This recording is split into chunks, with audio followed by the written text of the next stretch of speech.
Hermanos, oremos antes de empezar. Señor, hemos cantado la condición que tenemos como seres humanos, que corríamos y éramos tus enemigos, pero también cantamos el Evangelio, que hubo un intercambio. Tú obedeciste la ley por nosotros, moriste en nuestro lugar, y a lo que creemos eso, tú nos has amado. Pues estamos agradecidos contigo, mi Señor, y que esa gracia que tú has derramado en nuestros corazones se siga manifestando, y sería bueno que hoy se manifieste, mi Señor. Que tú puedas hablarles a mis hermanos, que tú me puedas usar a mí, que nos ayudes con los niños, que nos ayudes a estar concentrados. Sea tú ayudándome a dar elocuencia, mi Señor, y también explicar lo que tu palabra quiere decir. También ayúdame a poder exponer bien tu palabra, mi Señor. Guíame a través de tu Espíritu Santo. Ten misericordia de nosotros, perdona nuestras maldades y ayúdanos, mi Señor. Ayúdanos que en este día seas tú ayudándonos a formarnos más con el carácter de Jesucristo. Te lo pedimos en el nombre de Jesús. Amén. Amén. Hermanos, hoy nuestro sermón está titulado La verdadera Navidad y está dividido en varias partes. Primero voy a hablar acerca del origen de la celebración o la festividad de la Navidad. También voy a dar unas aclaraciones o unas realidades que tenemos que entender acerca de la Navidad. Y también nuestro tema central va a estar ubicado en Lucas 2, del 1 al 14, si quieren lo pueden ir buscando. Y también vamos a ver una conclusión basada en el último versículo que vamos a tratar hoy, que va a ser el versículo 14. Y antes de empezar, para que se vayan familiarizando y para que su mente vaya sacando conclusiones, es bueno decir esto. Hermanos, hubieron muchos buenos hombres de Dios que estuvieron a favor de la Navidad. Muchos buenos hombres de Dios que estuvieron en contra. Muchos buenos de Dios que estuvieron en una posición neutral. Y esto les digo precisamente para que ustedes vayan sacando su conclusión a medida que vayamos desarrollando el tema. Que no se hagan prejuicios a medida que vamos desarrollando el sermón, sino que esperen finalizar el sermón para que ustedes saquen sus conclusiones. ¿Sí? Sí. Ya, el origen de la Navidad. La historia que voy a contar es una historia que está sujeta a investigación, pero muchos creyentes han tomado el origen que les voy a mencionar como la historia real, pero aún está bajo investigación. También mencionarles que antes de establecerse el 25 de diciembre como la fecha oficial de la celebración de la Navidad, hay datos históricos que mencionan que muchos cristianos celebraron la Navidad, mucho antes de la fecha 25 de diciembre, pero la celebraban en mayo. Hubieron cristianos que celebraban la Navidad en mayo.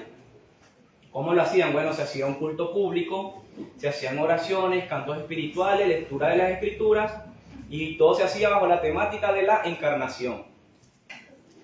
Vale destacar que no habían velas, no habían árboles, no habían ni banquetes, ni bebidas, ni danzas, ni otras cosas que se añadieron posteriormente. ¿Sí? Pero ante la fecha oficial del 25 de diciembre, los cristianos celebraban la Navidad, el nacimiento del Señor Jesucristo, y la celebraban en mayo. ¿Dónde empezó todo? Bueno, todo empezó en Europa dominada bajo Roma, y en ese momento la iglesia que predominaba era la iglesia romana, católica romana. Había en ese tiempo una celebración que era de carácter universal, como decir el 1 de mayo. El 1 de mayo no solamente se celebra en Chile, sino que se celebra en muchos países. Bueno, en ese tiempo se celebraba lo que se conoce como el solsticio de invierno y el nacimiento del sol. Eso era una celebración universal. Esta festividad era en honor al dios más grande romano, que era conocido como Saturno, dios de la agricultura, y también se hacía honor al sol Invictus, al sol naciente. Este sol se impondría sobre el crudo y frío invierno durante el solsticio de esta estación, durante la fecha 17 de diciembre en adelante, produciéndose el solsticio de invierno el 21 de diciembre y extendiéndose la festividad hasta el fin de año solar. Esta era la festividad que celebraba en ese entonces el Imperio Romano. ¿Qué quisieron hacer los cristianos en esa época? Bueno, hacer una equivalencia. Como ellos celebraban la festividad del sol naciente, ellos llegaron a hacer una equivalencia diciendo que Cristo nació, Jesús Nazaret nació, y que Él era la luz del mundo. Entonces, como se celebraba el sol naciente y Cristo era la luz del mundo, hicieron una pequeña equivalencia. Y también que quisieron ellos tener como meta facilitar la conversión de los paganos en ese entonces. La iglesia occidental en ese tiempo era, se podría decir, un imperio. Ni siquiera un rey era tan importante como un papa. Pero a pesar de que el cristianismo ya estaba legalizado y declarado como la religión oficial del imperio, no pudo erradicar esta fiesta. No pudo erradicar la fiesta del sol naciente. Entonces, ¿qué decidieron el imperio y la iglesia católica en ese momento? Cristianizarla y santificarla. Entonces, ¿qué hicieron? Hicieron un cambio. El nacimiento del sol por el nacimiento de Cristo, donde Cristo vendría a reemplazar esas festividades. Allí entonces, donde estuvo la Navidad del Sol, Navidad significa nacimiento, natividad, ahora estaría la Navidad de Jesús. No solo hicieron una equivalencia, sino que cambiaron las festividades, cambiaron los nombres de las festividades, aún sabiendo que no era la fecha del nacimiento de Jesucristo. Entonces, la Navidad del Dios del Sol se siguió celebrando bajo la Navidad de Jesucristo, sin tener que ver una con la otra, ni en la fecha, ni en las supersticiones que se ven ahora, ni en el uso de velas, ni en el anunciamiento del sol, ni guirnaldas, ni estrellas, ni árboles, ni cintas, ni duendes, ni nieve, ni nada parecido. En resumen, el origen de la festividad de Navidad, del solsticio de invierno, no tiene absolutamente nada que ver con el nacimiento de Cristo. Espero que saquen sus conclusiones al final del sermón. Solamente vayan familiarizándose con lo que es la verdad y con lo que se conoce que es la historia de la Navidad. Antes de empezar nuestro tema principal, quiero hacerle una aclaratoria y unas aclaratorias que se terminan siendo realidad. Primero, entender que el origen es de origen pagano. Esa es la realidad. Y esto es fácil de entender, ya que la palabra pagano, ¿qué significa? Que no tiene nada que ver con la religión cristiana. Eso es lo que significa pagano. Y si nosotros leemos en la Escritura, los que han leído la Escritura completamente, no va a haber en ningún lado la celebración del nacimiento de Cristo. ¿Cierto? Está claramente entonces comprobado también que Cristo no nació en diciembre. Esto se puede notar ya que el calendario que se usaba en ese tiempo no tiene nada que ver con nuestro calendario hoy día. Y un comentarista dice, los evangélicos y toda la literatura de la época de Jesús de que disponemos no nos permite situar con exactitud ni una sola fecha de los acontecimientos de la vida de Jesucristo. Las indicaciones de los evangelistas hablan en términos generales con referencia al inicio de algún reinado, pero no concretan con números la fecha exacta de los sucesos. O sea, se puede conocer las cosas por medio de los reinos que existían en ese momento. Esta situación hace que no se conozca ni el día en que nació Jesucristo, ni tampoco el día de su muerte, ni la fecha de ningún acontecimiento importante de la vida de Jesucristo. Para complicarlo aún más, nunca ha habido armonía entre los estudiosos sobre las reglas que regían el calendario lunisolar de los judíos de la época.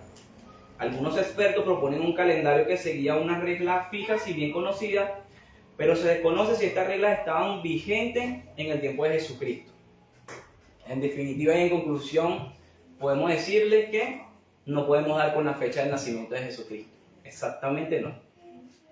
También entender que el hecho de que los pastores, ahorita cuando veamos lo que aparece en Lucas, en nuestro texto principal, vamos a ver que estaban unos pastores, estaban pastoreando a sus ovejas, y es inconcebible que estos pastores estaban pastoreando en invierno.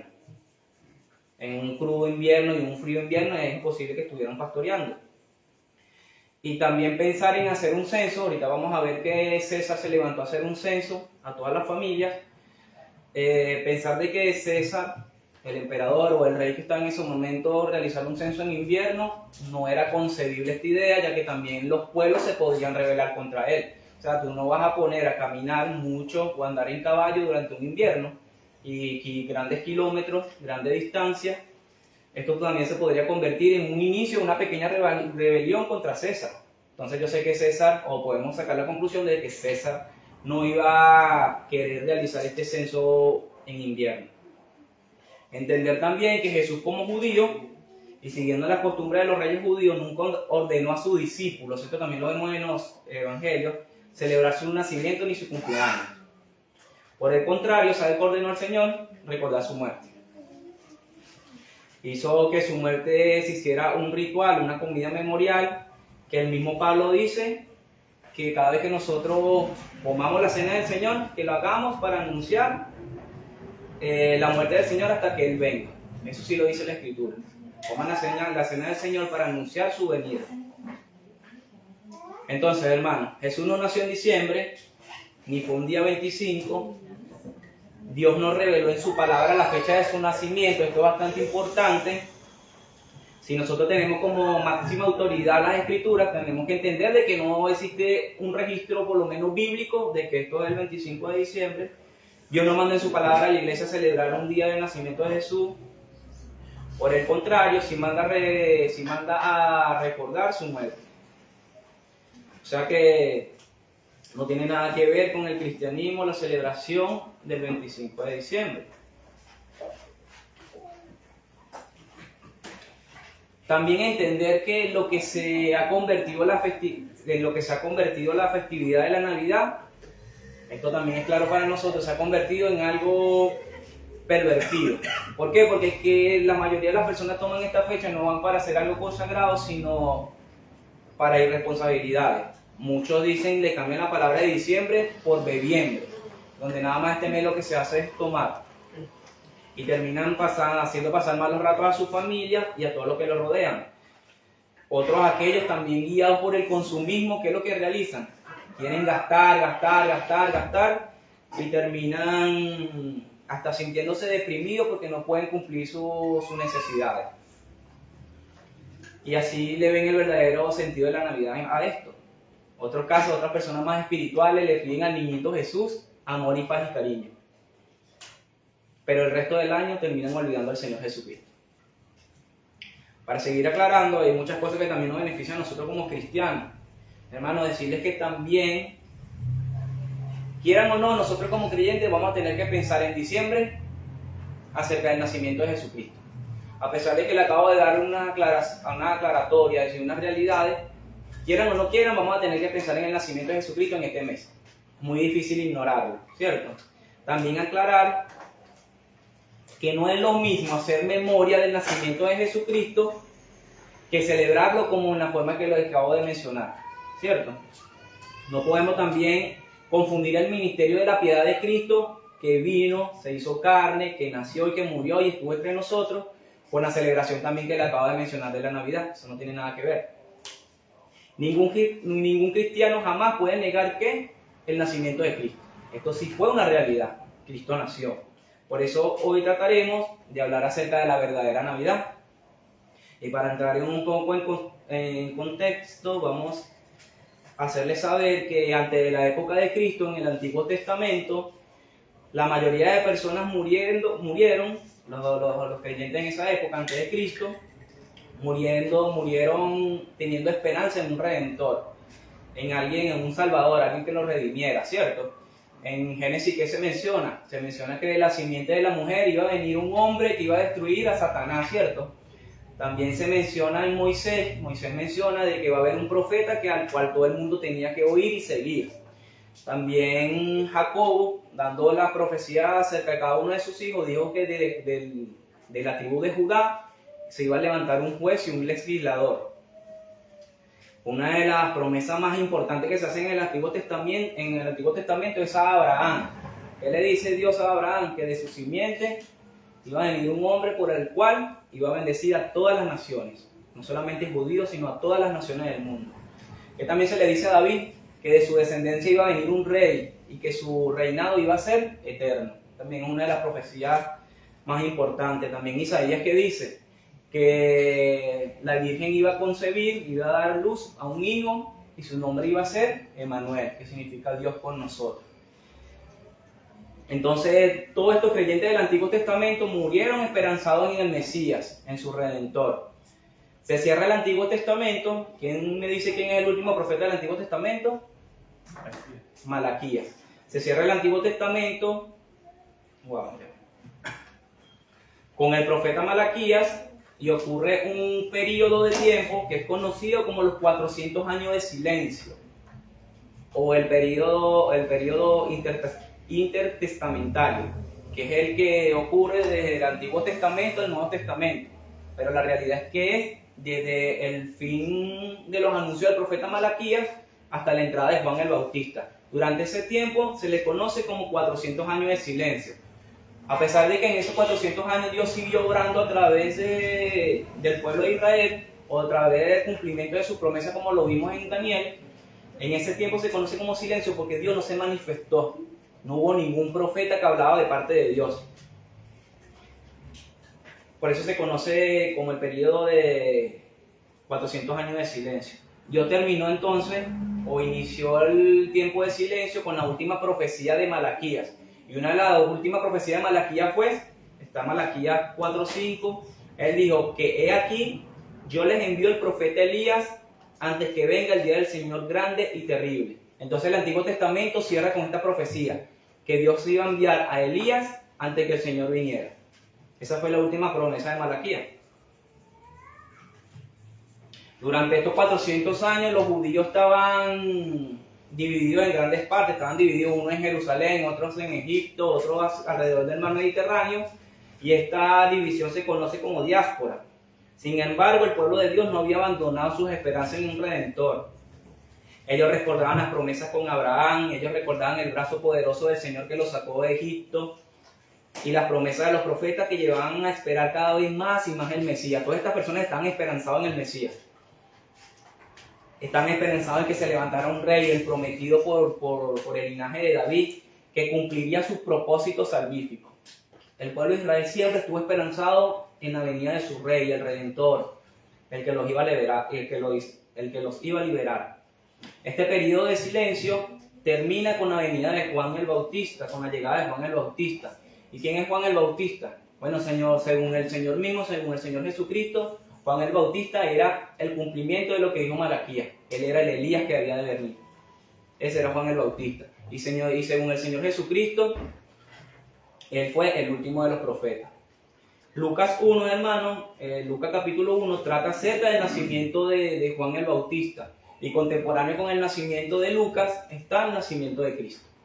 Es lo que vamos a ver hoy. Nuestro tema central va a estar basado en Lucas 2, del 1 al 14. Vayamos a leer.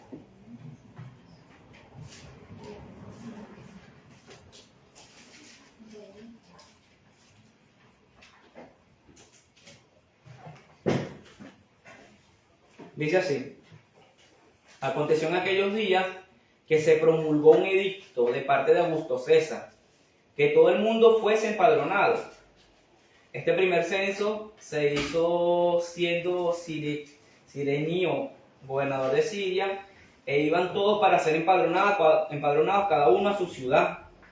Y José subió a Galilea, de la ciudad de Nazaret a Judea, a la ciudad de David que se llama Belén, por cuanto era de la casa y familia de David, para ser empadronado con María, su mujer, y desposada con él, la cual estaba encinta, estaba embarazada.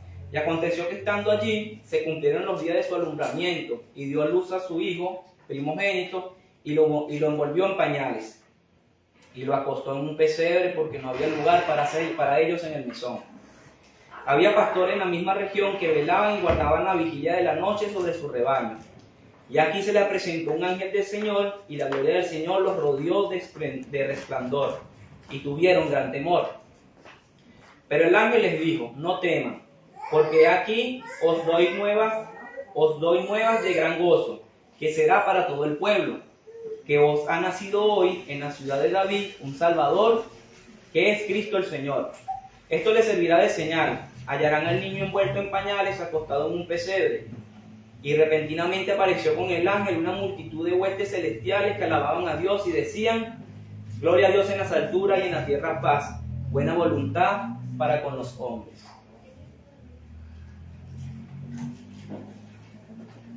Si podemos ver, la Biblia sí habla de una Navidad, sí habla acerca de un nacimiento, y sí habla del nacimiento, según lo que nosotros acabamos de leer, del Salvador del mundo, el Cristo. Que Cristo es el Señor. Y nuestro tema principal va a estar dividido en 4 partes. Primero vamos a ver del 1 al 5, continuamos viendo del 6 al 7, del 8 al 14 va a ser nuestra tercera parte, y por último vamos a ver una conclusión en el versículo 14. Empecemos del 2 al 1 al 5. Dice que aconteció en aquellos días que se promulgó un edicto por parte de Augusto César, que todo el mundo fuese empadronado, fuese censado. Este primer censo se hizo siendo Cirinio gobernador de Siria, e iban todos para ser empadronados, cada uno a su ciudad. Y José subió a Galilea, de la ciudad de Nazaret, a Judea, a la ciudad de David, que se llama Belén, por cuanto era la casa y familia de David. Dice que para ser empadronados con María, su mujer, desposada con él, la cual estaba encinta. Para entender un poco más estos versículos, vamos a hacerle una pregunta a los versículos. ¿Por qué nació Cristo en Belén? Si podemos entender esto, se puede decir que Cristo nació en Belén porque el emperador Augusto César dio un decreto, ¿cierto? Emitió un decreto que todos se sometieran a un censo. Él quería contar las cabezas de todo el mundo, de todo el imperio, con el propósito de imponer impuestos y hacer crecer sus riquezas, hacer aumentar sus arcas y de que el dominio del imperio abarcara más. Se podría decir entonces que Cristo nació en Belén, ¿por qué? Porque Augusto César emitió un decreto, ¿cierto? Se puede decir también que Cristo nació en Belén porque sus padres tuvieron que hacer un viaje desde Nazaret a Belén y ser contribuyente por el mandato de Augusto César. Sus padres, aunque estaban afligidos, María y José, a pesar de que estaban afligidos bajo el imperio romano, aún así quisieron someterse al imperio romano y ser inscritos como unos contribuyentes. Y esto a pesar de que María estaba embarazada y podría ser riesgoso para María, ya que estaba muy cerca de dar a luz. Entonces, si le hacemos la pregunta al pasaje, podríamos decir que Cristo nació en Belén por Augusto César. Pero como dice Sproul, sería darle mucho crédito a un rey pagano. Pero realmente Cristo nació en Belén fue por la soberanía de Dios, hermano. Mucho antes de que Cristo hubiese nacido en Belén, había ya un decreto que se menciona en Miqueas 5:2, un decreto que Dios habló a través de un profeta, y el decreto fue, en Miqueas 5:2 dice: pero tú, Belén Efrata, pequeña para estar entre la familia de Judá, de ti me saldrá el que será Señor en Israel. Entonces, mira, imagínense que unos siglos antes de que naciera Augusto César, ya Dios le había anunciado que el Señor iba a nacer de una pequeña tribu de Judá que se llamaba Belén. Entender de que aún mucho antes de que surgiera el Imperio Romano, Dios ya había establecido el surgimiento del Imperio Romano. Lo vimos también cuando estudiamos el libro de Daniel, ¿cierto? Dios fue el que hizo surgir el Imperio Romano y Dios fue el que hizo que su hijo naciera en Belén. Por el decreto de Dios, Jesús nació en Belén. Entender de que este edicto salió de Dios y César fue solamente un instrumento. Y nosotros pensar en estas cosas nos ayuda o nos lleva a pensar de que solamente este rey, que tenía un poder grandísimo, es solamente un instrumento de Dios. Y saber de que detrás de todo eso había un decreto de Dios hace ver que el imperio y que el mismo rey lo hacen ver como personas débiles. ¿Por qué? Porque ante toda autoridad, creo que lo leímos ahora en el Evangelio de Juan, ante una autoridad o sobre una autoridad está el Señor. El imperio romano o las decisiones de ese rey estaban limitadas por la soberanía de Dios. El edicto que mencionó Augusto César estaba dirigido por Dios mismo. Esto hace ver débil a los imperios, hermanos, y saber que cualquier autoridad que nosotros podamos tener está controlada por la soberanía de Dios, ¿cierto? Entonces, ¿por qué nació el Mesías? Bueno, fue porque Dios quiso así que naciera en Belén. La soberanía de Dios estaba en todo, hermano.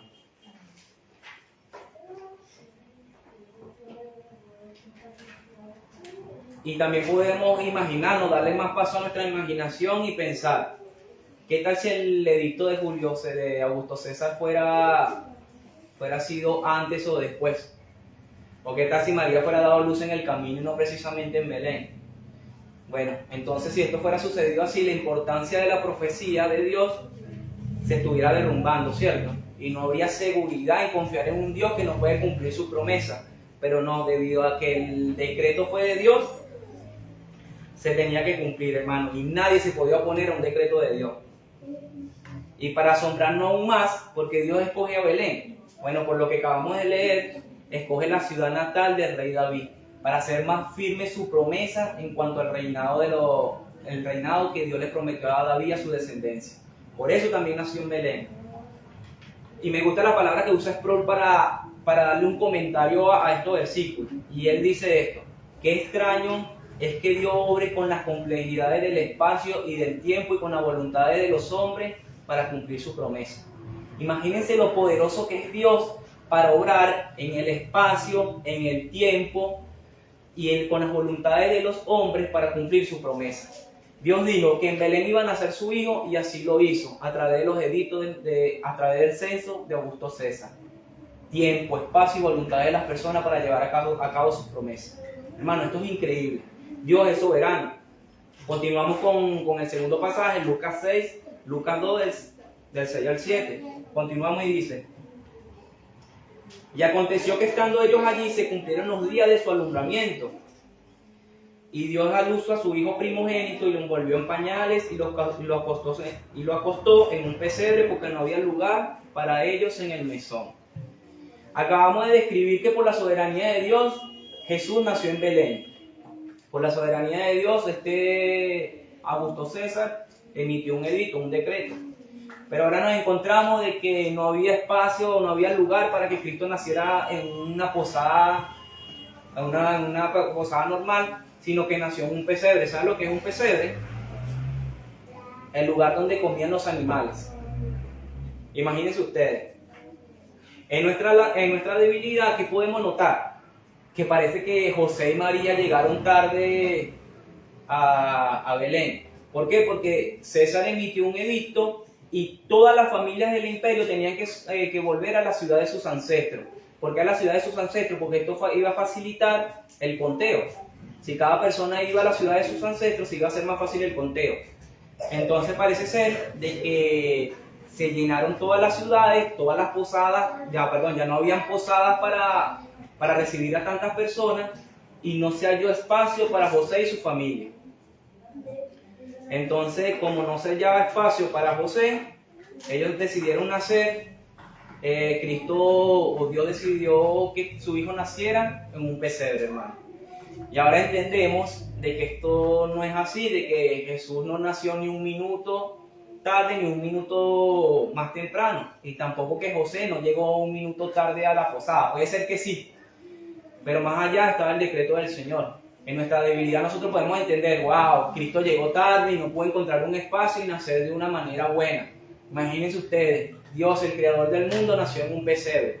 Pero entendemos ya que si la soberanía de Dios hizo que naciera en un Belén, no se le salió de control de que Cristo naciera en un pesebre, no, fue el decreto del Señor que Cristo mismo naciera en un pesebre, hermano. Fue su decreto, fue determinado por Dios.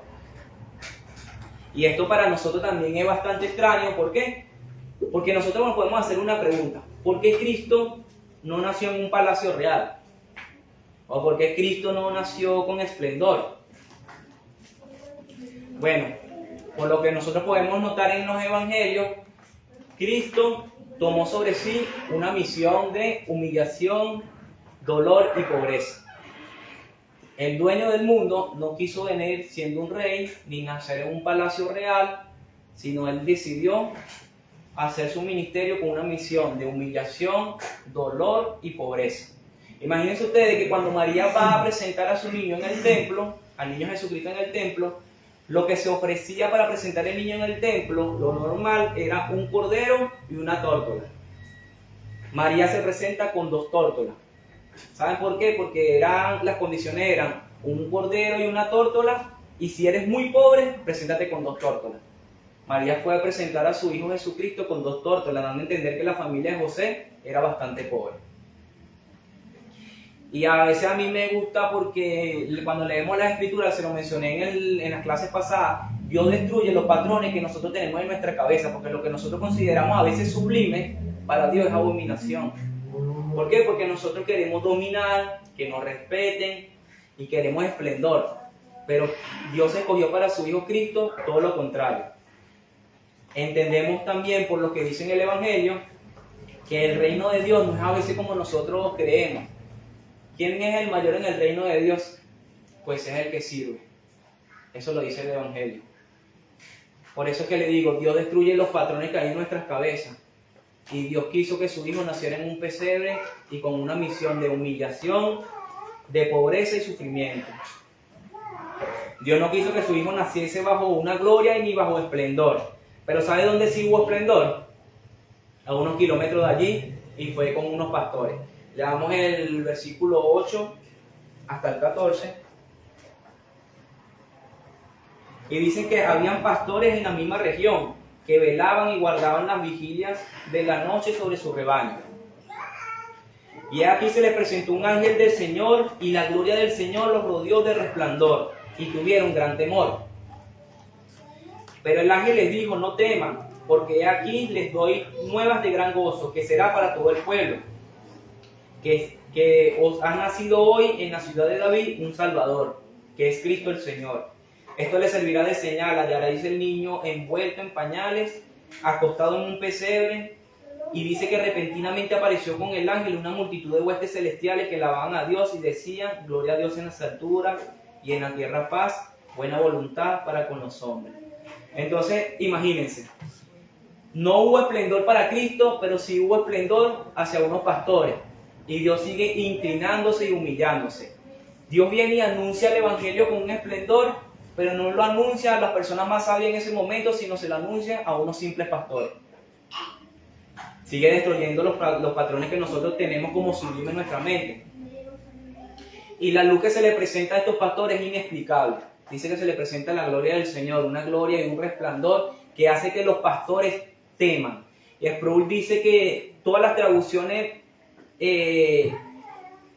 ponen de una manera débil este temor, porque la palabra original es traducida como están aterrorizados, temblaban de tanto dolor. Era un temor que les dolía. Y esto fue ocasionado por la gloria que se le aparecieron a los pastores. ¿Y para qué bajo esta gloria? Bueno, para anunciar el evangelio. Fue anunciado a estos pastores el evangelio del Señor, y no solamente la gloria del Señor bajó, sino un ejército celestial. ¿Y qué se les anunció, hermano? Bueno, que Cristo era el Salvador. Que todo lo que ellos estaban esperando escuchen bien esto, durante casi 6.000 años se estaba cumpliendo. Como mencionó Juan en la invitación para el sermón de hoy, en el cumplimiento de su promesa. En el cumplimiento de su promesa fue 6.000 años alrededor. Cristo vino a la tierra y era el Salvador, el Mesías, lo que ellos tanto estaban esperando. Este niño envuelto en pañales, y no son los pañales que nosotros conocemos hoy en día, los pañales eran telas. Este niño envuelto en pañales era el Mesías, era el cumplimiento de las promesas. Y a mí me gusta cómo lo menciona Juan el discípulo, porque él dice que la ley vino por medio de Moisés, pero la gracia vino por medio del Señor Jesucristo. Él dice que este verbo se hizo carne, y este que estaba en el pesebre era Dios mismo, pues el verbo era Dios mismo. Figúrense como dice Colosenses dice que en Jesús está la plenitud de la deidad, y esto significa que en Él está todo lo que nosotros conocemos de Dios, estaba en ese niño puesto ahí en un pesebre. Todo lo que existía de Dios estaba en un pesebre. Y para entender más el evangelio que estaba anunciado por estos ángeles, por la gloria del Señor, hermanos, es necesario recordar esto: que Cristo no se quedó para siempre siendo un bebé, sino que Cristo creció, hermano. Creció y vivió una vida de obediencia a la ley de Dios, cosa que no podemos hacer nosotros, y por eso hubo un intercambio, lo que acabamos de cantar. Cristo obedeció la ley, y esa buena vida que tuvo Cristo fue dada a ti por medio de la fe. Entender que este niño no se quedó solamente en un pesebre, sino que creció y que también murió por nuestros pecados, y que en nosotros no hay justicia propia. Cristo tuvo la justicia que nosotros necesitamos para entrar al cielo. ¿Por qué? Porque por nosotros mismos no hay justicia para entrar al cielo. Por eso Él es el Salvador del pueblo. Su muerte te reconcilió con Dios, hermano. Su muerte hizo que nosotros tuviéramos paz con Dios. ¿Qué significa esto? Que sin Cristo éramos sus enemigos. Nosotros éramos enemigos de Dios, o son enemigos de Dios si no creen en Cristo. Esta es la realidad que menciona la Biblia. Hermano, este niño creció entonces, obedeció la ley y murió por ti. Y si depositamos fe en esta obra, hay un intercambio. Cristo toma todo lo tuyo que es malo y te da todo lo que es de Él, que es bueno. que es salvación y gracia. Hermano, entender de que este niño, aparte de que murió, también resucitó. Y lo más increíble es que aún sigue vivo. Y que también aún en el cumplimiento de sus promesas, porque si duró 6.000 años para que se cumpliera, para que la encarnación de Cristo fuese posible, no sabemos en qué tiempo Él va a volver a venir. Y no va a venir como un niño, porque Él es ahora un rey. Y Él va a venir en gloria, hermano. Y este es el evangelio que se le anunció a los pastores en ese momento, el evangelio de Cristo. Ese es el evangelio que se sigue anunciando. Por eso es tan importante esto, hermano, que no es un niño, sino que es un hombre y es ahora un rey y es nuestro Salvador. Y si nosotros depositamos fe en Él, también nos va a salvar. Por eso el último versículo es el versículo número 14 y es: gloria a Dios en las alturas y en la tierra paz, buena voluntad para con los hombres. Y no entiendo por qué Reina Valera lo traduce así, porque otras versiones lo traducen de una manera más exclusiva, y se lo voy a mencionar como lo traducen otras versiones. Y antes de decirle, Cristo y su evangelio produce esto, hermano: gloria a Dios en las alturas y en la tierra paz. Esto es lo que produce el evangelio. Se lo mencioné, que cómo nosotros podemos glorificar más a Dios predicando el evangelio. Cuando una persona se vuelve un creyente, Dios es glorificado en Cristo. Y este mensaje que mencionaron aquí los ángeles o las huestes celestiales es el mismo: gloria a Dios en las alturas y en la tierra paz para con los hombres. Esto es lo que produce el evangelio: gloria en las alturas y en la tierra paz. Otras versiones lo traducen de una manera diferente, y lo hace ver de que la paz no es con todos los hombres, sino con un pueblo exclusivo. Figúrense cómo lo dice la versión Las Américas: gloria a Dios en las alturas y en la tierra paz entre los hombres en quienes Él se complace. Cambia muchísimo la versión, ¿cierto? Figúrense ahora otra versión, Reina Valera contemporánea. La misma Reina Valera, pero la contemporánea. Dice: gloria a Dios en las alturas, paz en la tierra a todos los que gozan de su favor. También ahora lo vuelven más exclusivo. La versión que mencionó el hermano Juan ayer para darle indicación dice: gloria a Dios en las alturas y en la tierra paz a los que gozan de su buena voluntad. Lo vuelve ahora más exclusivo aún. Para los que no pueden entender esto, ya se le ha dicho bastantes veces: Cristo es una buena noticia si eres creyente, y si no eres creyente es una mala noticia para ti. Porque como les acabo de decir, Cristo es un rey y va a venir a buscar a su pueblo es a todos los que creen en Él.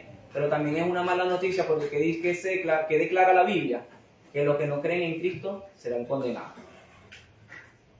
¿Sí? Por eso que vemos que estas versiones traducen la buena voluntad o el favor de Dios para un pueblo exclusivo. Yo quiero decirle hoy que si tú eres un creyente verdadero, hermano, tú vas a gozar de ese favor. Y quisiera hacerle unas preguntas. ¿Ustedes creen que si ustedes son un creyente son completamente amados por Dios? Y voy a cambiar la palabra completamente. Ustedes son perfectamente amados por Dios. ¿Recuerdan el sermón del libro de Daniel que mencionó Juan? Que hablaba de que Daniel era muy amado. Y en ese sermón él mismo explicó de que si nosotros somos unos creyentes, nosotros también somos amados por Dios. Y aquí vale la aclaratoria, hermano. ¿Cuándo te amó Dios a ti? Pues la Biblia dice que antes de la fundación del mundo, tú no habías nacido, tú no habías hecho ni bien ni mal para que tú fueras acepto delante de Dios. Y según estas versiones, a todo aquel que es creyente goza de la buena voluntad de Dios, goza del favor de Dios y Dios se complace en ti. Eres perfecta y completamente amado si eres un creyente.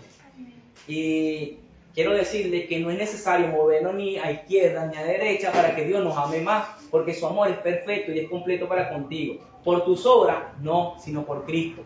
Porque ni siquiera tomó en cuenta tus obras, sino lo que hizo Cristo por ti. Por eso en Cristo Dios te ama. Me hace recordar un sermón de Paul Washer, donde un hombre se levanta y le dice al Paul Washer: oye, yo voy a hacer que tu ministerio se expanda. Vas a poder salir en la televisión, vamos a tener muchos programas de televisor y vamos a llegar a todo el mundo. ¿Sabe cuál fue la respuesta de Paul Washer?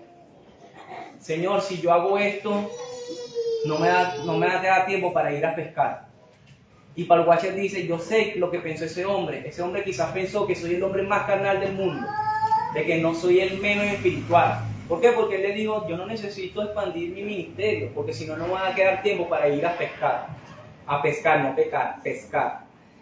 Entonces él le dijo al Señor que le ofrecía grandes ministerios, le dijo así: Señor, ya yo fui así, ya pasé buena parte de mi vida cristiana trabajando a morir. Figúrense esta parte de la oración. Trabajé mi vida a morir para que de alguna forma Dios creyera que yo era especial. No necesito de ese ministerio o de aquel ministerio, de las cosas que tú me estás hablando. Sé que soy profunda, eternamente y perfectamente amado por el Señor. Y si Dios quiere que vaya a hacer alguna cosa, Él me va a llevar a hacer alguna cosa porque Él me ama demasiado.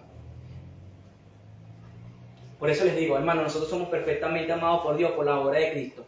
Y no necesitamos movernos más a la derecha o a la izquierda o hacer grandes cosas para ser más agradable a Dios. Es bueno hacer buenas obras, pero descansar en que Dios te ama es por la obra de Cristo y no por lo que tú hagas o por tus méritos. En Cristo, o los que son creyentes, son perfectamente amados por Dios. Y aquí llega mi conclusión, por eso les dije que esperáramos al final del sermón. Hermanos, si hoy ustedes deciden compartir con su familia, reunirse, beber, nosotros tenemos libertad para hacerlo. Si ustedes dejan de hacer o no dejan de hacer, ustedes, si eres un verdadero creyente, y aquí hago un paréntesis, si eres un verdadero creyente, hermano, eres perfectamente amado por Dios. Y quizás ustedes están pensando lo mismo que el Señor cuando se enfrentó a Paul Washer. Pero hermano, la realidad es que el camino de Cristo, o el camino de la verdad, el camino del cristianismo, no hace que tus placeres sean menores, hermano. Para nada, para nada. Y ahorita lo vamos a ver bíblicamente. Yo sé que ustedes están pensando, eres la persona menos espiritual y eres muy carnal, pero no, hermano. La misma palabra dice que es un don de Dios el gozar de los placeres de esta vida. Debe ser un placer muy grande el ver que los niños reciben un regalo, ¿cierto? Y de las personas neutras que les mencioné en los terceros grupos, de los que están a favor, de los que están en contra, existen personas neutras. Y yo soy como una persona neutra. Yo creo que Jesucristo no nació el 25 de diciembre, lo creo yo, pero para mí es una buena ocasión que nosotros podamos compartir con la familia el día de hoy. Pagano, hermano, pagano existen muchas festividades, muchas. Pero tenemos una libertad. Si eres creyente, Cristo te ama. Y que esta libertad, hermano, o lo que nosotros tenemos que hacer es evitar pecar. Tenemos una libertad en Cristo, pero la libertad no te puede llevar a pecar. Ahí está lo malo. Entonces yo considero que es una buena ocasión para reunirse y compartir. Creo que el camino no está hecho para que nuestros placeres sean menores. Es un placer ver a la familia reunida. Esto es una gran oportunidad. Los que tienen presente a su familia acá, aprovechen la oportunidad. Hablen de la verdadera Navidad, de que Cristo nació de una virgen que vivió, cumplió la ley, que murió y que resucitó. Aprovechen esa oportunidad. Pero también decirle que Dios es glorificado cuando su pueblo estaba más satisfecho en Él. Vayamos todos a Eclesiastés 9, del 7 al 9. Eclesiastés, si no me equivoco, está después de Proverbios. Sí.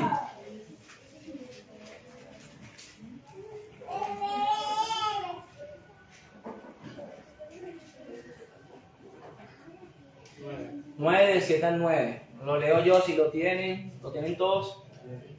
Vean lo que dice. Anda y come tu pan con gozo y bebe tu vino con alegre corazón, porque tus obras ya son agradables a Dios, por ti mismo, no, por Cristo que te santificó. En todo tiempo sean blancos tus vestidos. ¿Qué significa eso? No pequen, hermano, tienen libertad, pero no utilicen la libertad para pecar. Y nunca falte un cuento sobre tu cabeza. No permita que el Espíritu Santo se vaya de ti. Goza de la vida con la mujer que amas todos los días de la vida de tu vanidad, que te son dados debajo del sol. Todos los días de tu vanidad, porque esta es tu parte en la vida. Y en tu trabajo con que te afanas debajo del sol. Hermano, nuestra vida es corta acá. Nuestro tiempo es muy corto y muy cambiante. Nuestra circunstancia cambia. Los que somos venezolanos, los extranjeros, sabemos que nuestra familia está muy lejos.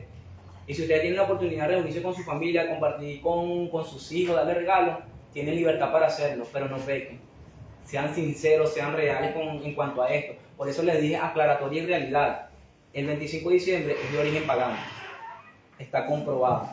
Pero tienes una libertad, como tienes libertad de reunirte el 1 de mayo, que también el 1 de mayo es un día pagano, para aprovechar la oportunidad para compartir con tu familia. Y por supuesto que Dios nos ayude a predicar el Evangelio. Nuestra vida acá es corta, hermano. El tiempo y las buenas ocasiones también vienen del Señor mismo. Y saben que el disfrutar de la vida también es un don del Señor. Vamos a ver en el mismo Eclesiastés, el capítulo 3, el versículo 12.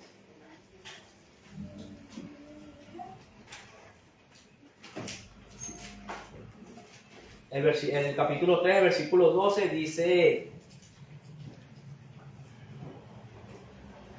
yo he conocido que no hay para ellos cosa mejor que alegrarse y hacer bien en su vida. Y también que esto es un don de Dios, que todo hombre coma y beba y goce el bien de toda su labor. El 3:22 dice: así pues, he visto que no hay cosa mejor que el hombre que alegrarse en su trabajo, porque esta es su parte, porque ¿quién lo llevará para que vea lo que ha de ser lo que ha de ser después de él? El 5 del 18 al 20, y termino con esto. El 5 del 18 al 20 dice así: he aquí pues el bien que yo he visto, que lo bueno es comer y beber y gozar uno del bien de todo su trabajo, aunque se fatiga debajo del sol, todos los días de su vida que Dios le ha dado, porque esta es su parte. Asimismo, todo hombre a quien Dios da riquezas y bienes, y le da también la facultad para que coma de ellas y tome su parte y goce de su trabajo, esto es un regalo del Señor. Porque no se acordará mucho de los días de su vida, pues Dios le llenará de alegría el corazón. Hermano, no le estoy diciendo que se pongan en una posición, sino que ustedes puedan sacar sus conclusiones. Ya le hablé lo que es la realidad, el origen de la Navidad. Les acabo de aclarar de que es un origen pagano. Le hablé que hay buenos hombres que están a favor, buenos hombres que están en contra, buenos hombres que están en una posición neutra. En sí, la celebración de la Navidad ha sido bastante polémica. Y les voy a terminar diciendo como dice Corintios, si no me equivoco. Hay buenos cristianos que hacen caso de un día y lo hacen para el Señor. Hay unos que no hacen caso del día y para el Señor lo hacen. ¿Quién eres tú, dice la Biblia, para juzgar el criado ajeno? Porque tanto el uno cae o se levanta por el Señor mismo. Entonces, lo más importante es que tengamos unidad en estos temas. Sé que es difícil, pero se puede hacer, y que tengamos paz. Paz en medio de todo, hermano. Y sabes que también nos dejó Dios una conciencia. Una conciencia que nos va a aconsejar cuando estemos bien o cuando estemos mal. Y aparte su Espíritu Santo que es enviado a través de la Biblia. Sí, hermano, que en todo hoy sea un día de paz. No se abstengan a la alegría, porque la alegría viene del Señor y como dice la Escritura, es un don del Señor. Terminemos con oración. Señor, estoy agradecido contigo, creo que tú creaste los buenos placeres de la vida. No solamente en Eclesiastés, tu palabra dice que uno goce con la mujer de su juventud, que sus caricias nos satisfagan en todo tiempo, mi Señor. Yo creo que eso también es un placer. Creo que es un placer tener niños, mi Señor, y tener niños que se alegran. Por lo que estamos entendiendo, el día de hoy no tiene nada que ver con tu nacimiento. Hemos entendido y creemos que tu palabra no dice nada acerca de celebrar tu nacimiento. Pero queremos en medio de todo aprovechar la ocasión, si es de tu voluntad, mi Señor. Lo que queremos ser agradables es en aprovechar y glorificar tu nombre, mi Señor. Hablar la venida de Cristo, por eso danos valentía, mi Señor. Hoy que nos reunimos con nuestros familiares, danos la valentía para anunciar el Evangelio. Aprovechar la ocasión para anunciar el Evangelio. El Evangelio que trae gloria a Dios en las alturas y paz en la tierra entre los hombres que gozan de tu favor. Ayúdanos el día de hoy, mi Señor, también ayúdanos el resto de la semana para que el Evangelio no solamente esté presente hoy, sino cada día de nuestras vidas y que nosotros podamos ser crear un ministerio que sea de evangelismo personal, mi Señor, que nosotros nos dediquemos a buscar la gloria tuya, mi Señor, y la paz en nosotros. Gracias por la justificación en Cristo Jesús, que hoy sea Cristo el que tome el primer lugar, mi Señor, y no los deseos pecaminosos de los hombres, mi Señor. Santifica tu iglesia y ayúdanos en el nombre de Cristo Jesús. Amén. Amén.